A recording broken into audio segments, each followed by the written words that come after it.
A Montreal lawyer says his client is relieved by a recent court decision. A judge ruled that a young black man was a victim of racial profiling by Montreal police officers.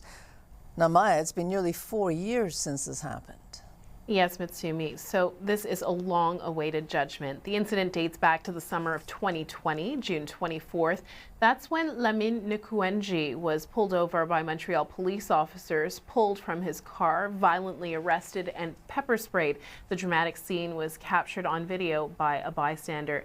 Nkuenji was driving a rental car and was stopped at a red light at an intersection in Outremont. He says he saw a police officer driving in the opposite direction, staring at him, and then the police cruiser made a U-turn and bypassed other cars to pull him over.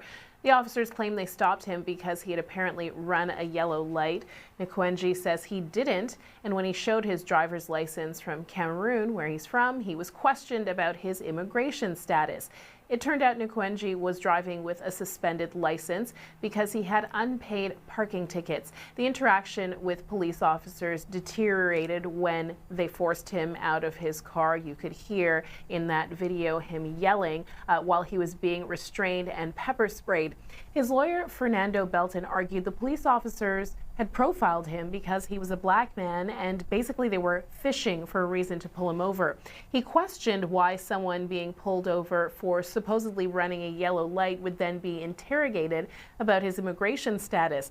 And a municipal court judge agreed with those arguments and ruled that race did play a role in the officer's decision to look into the license plate in the first place. I asked Belton how his client reacted to the judge's decision, and he says it was an emotional scene.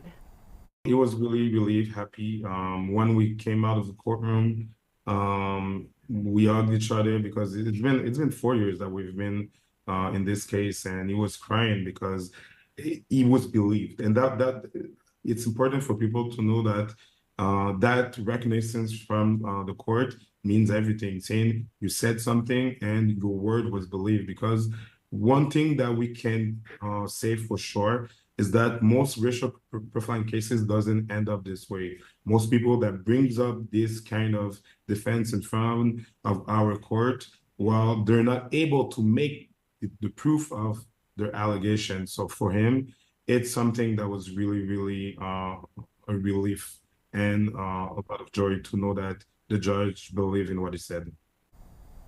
And we contacted the Montreal Police Department to get their reaction to this ruling. A spokesperson replied by email saying they've taken note of the judgment and can confirm that an analysis of this decision is underway. The statement goes on to say, quote, "In the circumstances, we will not issue any additional comments on this matter." Mitsumi? Thanks very much, Maya.